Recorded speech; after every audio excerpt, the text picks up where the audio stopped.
بسم الله الرحمن الرحیم. قدرمندو لیدونکو اوریدونکو او ګرانو هیوادوالو سلامونه او احترامات مې ومنئ. نن 14 د اپریل کال 2016 چې د سې شنبې ورځ سره سمون خوري ستاسو خدمت کې حاضر یم. د نن ورځې په برنامه کې د افغانستان پاکستان د کړکېچ مسله نو ټول نړیوال موضوعات دي، څه د اروپا او د امریکا او د ایران او د امریکا همدارنګې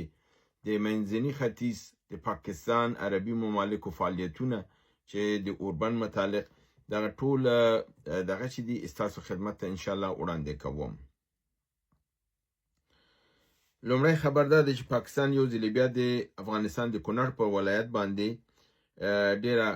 درنې حملې کړې دي او مرګ ژوبله اړولې ده او کلو کې خلکو ته ضرر رسولی دی. ملکی عام وګړي وژلي دي او کورونه وران کړي دي.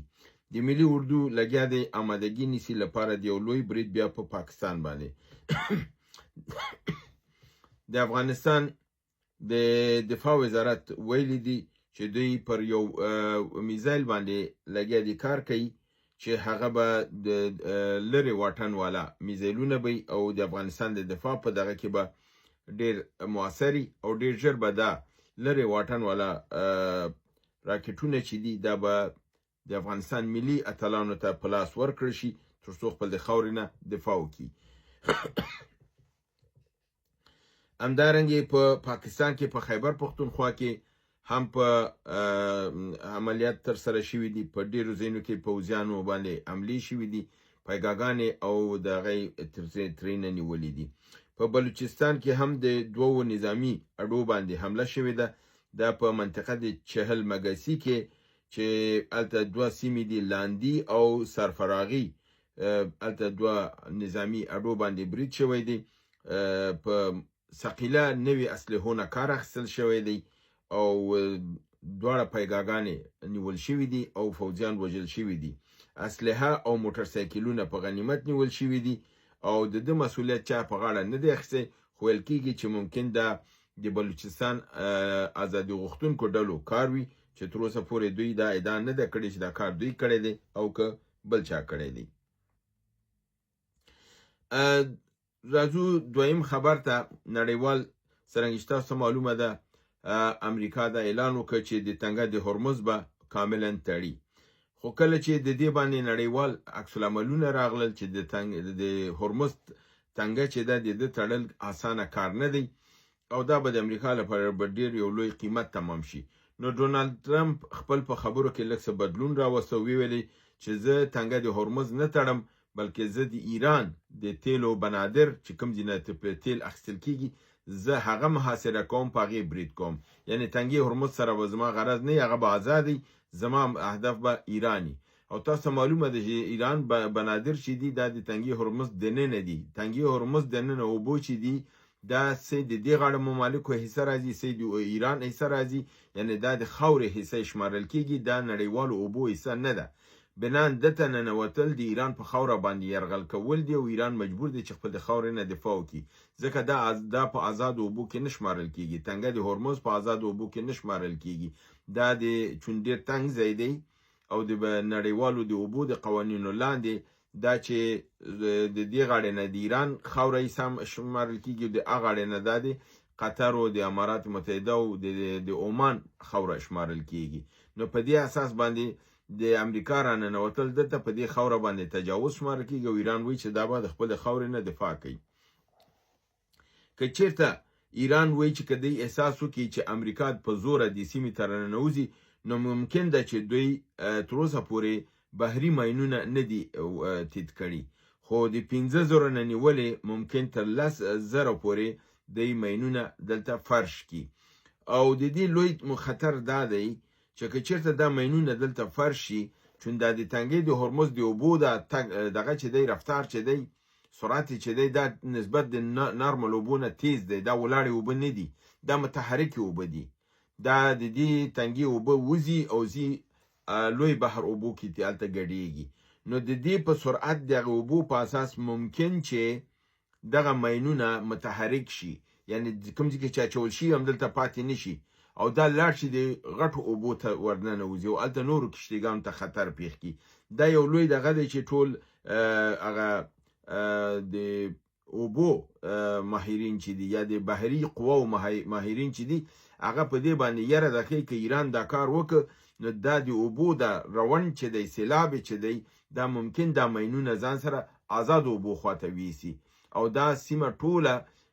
د مشکلات سره پیښ شي ځکه چې د بیرته پیژندنه لري کول اسانه کار نه دی چې په ډیر اسانه دا په درې طبقو کې د ماینونه دغه کیږي په سر دی اوبو د ماینونه دغه کیږي په وسط دی اوبو کیږي او تحت البحري دی اوبو لاندې کیږي چې دا په تحت کې کینی او چې کله کشتۍ تیریږي بیا دا لکه انډروبا غوندې نښلي او بیا کشتۍ الوزي. نو د دې له بابت نه ایران دا ګواښ کړی که ضرورت وشو دا کار به دوی کوي.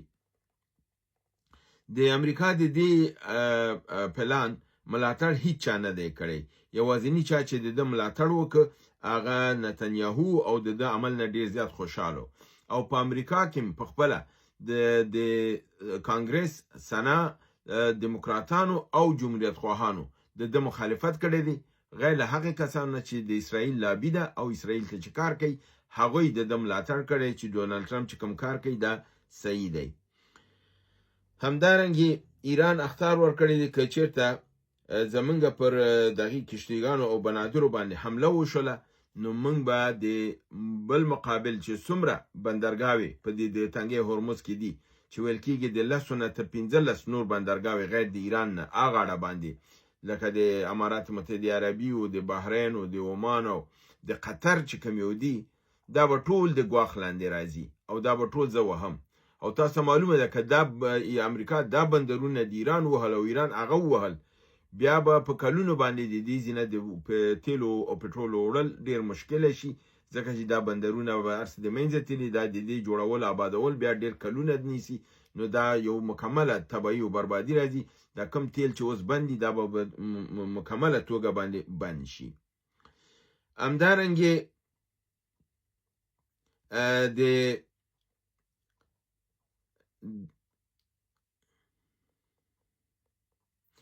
په امریکا کې جمهوریت خواهانو د دې جګړې د توالت له وجې نه دا تشویش اظهار کړی دی چې که چېرته دغه جګړه چې ډونالډ ټرمپ لګیا دی اوږدوي که دا اوږده شي نو د نومبر د میاشتې انتخابات به دوی ته مشکل وي چې دوی به وګټي او که چېرته دوی دا انتخابات وبایلل او دموکراتانو وګټله نو د ډونالډ ټرمپ مواخذه به بالکل 100% کې متضمنه وي چې دا به مواخذه کیږي. او بل خبره دا هم ویل کېږي چې که چېرته ډونالډ ټرمپ خپل په پالیسۍ کې تغییر رانوړي په آینده 2-3 میاشتو کې ممکنه خپله جمهوریت خواهانو د خوا نه د ده د لرې کېدلو څه اقدامات وشي تر څو د خپل ګوند جمهوریت خواهانو ګوند چې دی دا د انتخاباتو کې د بایللو نه بچ کړي تر څو د دې هغه لاره خلاصه شي. همدارنګې فرانسې د تنګه د هرمز د خلاصون لپاره او د آزاده ساتلو لپاره د یو نړیوال دفاعي بین المللي هیئت تشکیلولو پیشنهاد کړی دی. په عین حال کې انګلستان د هر نوع ملاتړ د امریکا د تنګې د هرمز د تړلو نه ډډه کړې ده او ویلي چې موږ به هیڅکله د حصه ونه ګرځېږو. چین، روسیه او اروپا ټول د دغه عمل چې ډونالډ ټرمپ ترسره کړی دی د ده مخالف دي او دا دغه په حساب درست نه ګڼي. او چین همدارنګې خپل استراتیژیک حمایت د ایران نه اعلان کړی دی ویلي دي چې د ایران صدغې موږ به د ایران ترڅنګ ولاړ او د دې نه به ملاتړ کوو. همدارنګې د دې احتمال شته دی چې دویم راوند د خبرو هم مخکې ولاړ شي ځکه تر اوسه اوربند نه دی مات شوی. اوربند د دوی ترمنځ تر اوسه هم ثابت دی. د ایران د خوا نه دا ورته ویل شوي دي باقر قالیباف ویلي دي چې که امریکا زمونږ د قوانینو او زمونږ خاورې ته احترام وکړي اوس هم د مذاکراتو دروازه خلاصه ده او امکانات د ده شته چې موږ سره بیرته کینو. او امریکا جواب بیرته دا ورکړی دی چې که چېرته د بیرته مذاکراتو ته راځو نو تاسو سره چې زمونږ درخواست کوم یو پروت دی هغه تاسو مد نظر ونیسئ. او هغه درخواست داسې درخواست دی چې هغه ایران وایي چې په زوره د جنگ تحمیلول دي او هغه بایللی جنگ چې امریکا دی د هغې د ګټلو کوشش کوي چې هغه هیڅکله امکان نه لري. د دوی غوښتنې دا دي چې تنګی هرمز د بدون د کم فیس او پیسو اخیستلو نه خلاص کړلی شي، یورانیم دې تسلیم کړلی شي او د یورانیمو غنا دې نه کیږي نوره، او همدارنګې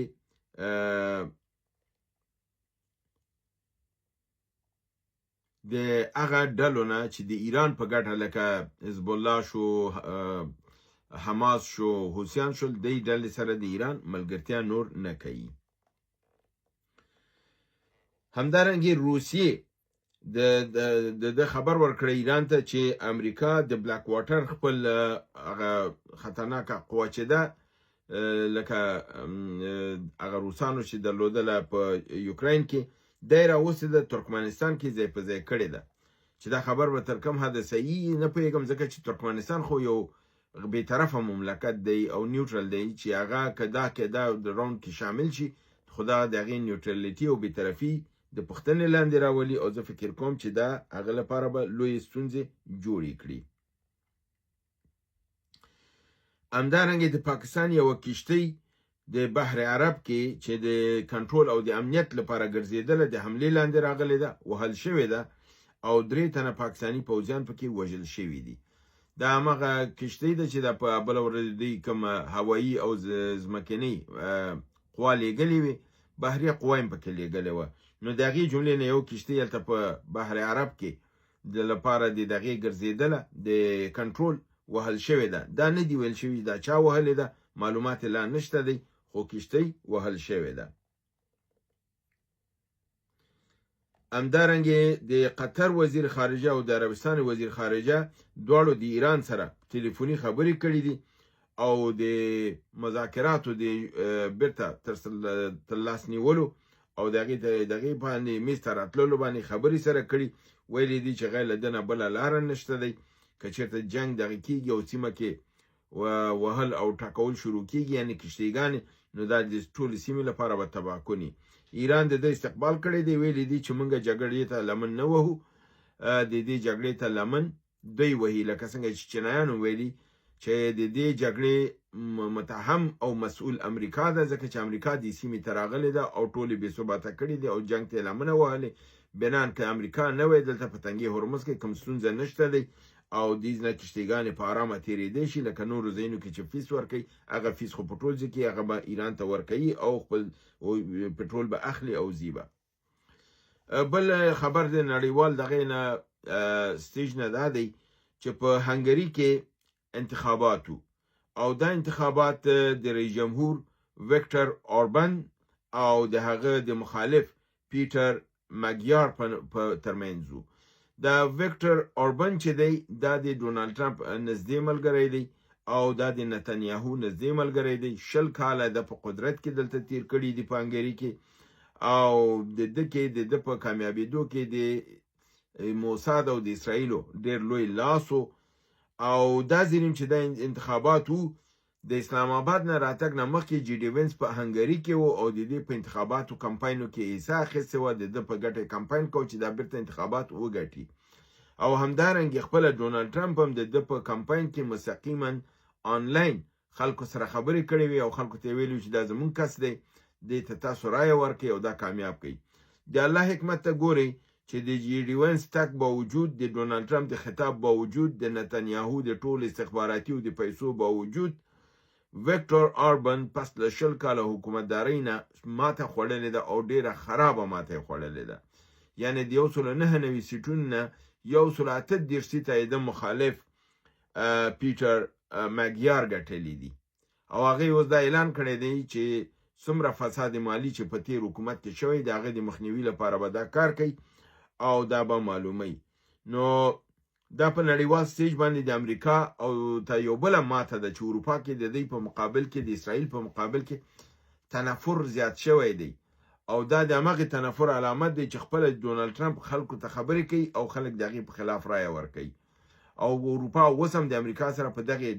د هرمز په تنګي کې ولاړه نه ده، د مخالفه ده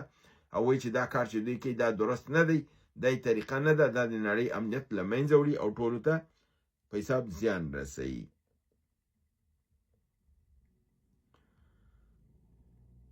دا و زما د نن ورځې نړیوال موضوعات چې ستاسو حضور ته مې وړاندې کړل. تر بله وخته چې بیا ستاسو حضور ته حاضرېږم، تاسو په لوی پروردګار د عالمیانو سپارم. وما علینا الا البلاغ.